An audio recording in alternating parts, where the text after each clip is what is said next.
Sur le tracteur.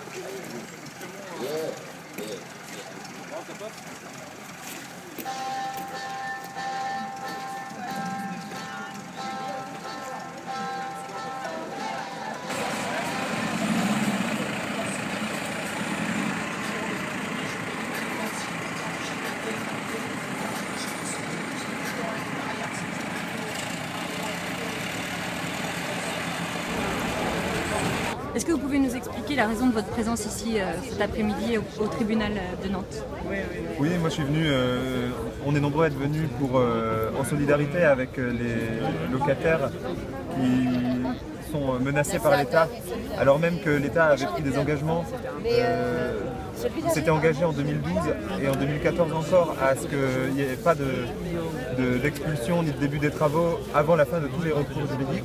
Et ce qui pour nous évidemment implique des appels. Quand je dis nous, c'est l'ensemble du mouvement de lutte contre l'aéroport. Ça paraissait évident pour tout le monde que ça incluait les appels.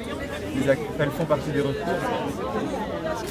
Et or là, l'État revient sur ses décisions, menace les locataires qui habitent sur la ZAD de Notre-Dame-des-Landes et semble vouloir relancer une procédure d'expulsion, ce qui pour nous est une provocation. Le juge ce matin ait fait chemin arrière, enfin ait rebroussé chemin, c'est quoi, c'est une victoire pour vous?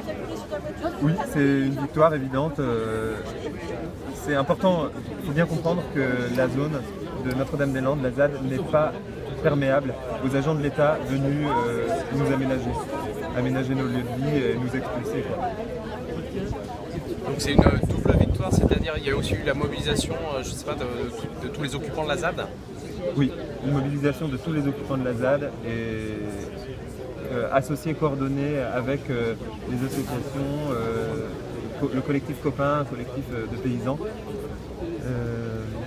Voilà, plein de gens des comités de soutien aussi qui sont venus parfois assez loin. Oui, plus que jamais, je pense qu'on peut le dire. Plus que jamais, plus encore qu'en 2012, au moment de l'opération César. Parce que là, ça commence à faire des années qu'on habite sur la ZAD, qu'on a des liens, des attachements, qu'on a monté des projets, qu'on a construit beaucoup de choses. On a construit sur la ZAD, en fait. On est en train de construire un monde qui est un peu tel qu'on le désire. On y a des attachements. On y crée une économie qui est basée beaucoup sur l'échange, la gratuité, le partage. On essaie de créer un peu notre utopie, quoi, mais une utopie réaliste, une utopie qui est collective, qui a une très grande échelle, qui n'est pas juste une utopie à l'échelle d'un petit groupe de personnes. Mais vous imaginez le nombre de gens qui sont en lien avec cette expérience collective, ça fait des milliers de personnes. Et il n'est pas question de perdre ça. Tout comme il n'est pas question de laisser construire un aéroport polluant et inutile à côté d'un autre. Vous lâcherez pas? On ne lâchera pas, ça c'est sûr et certain.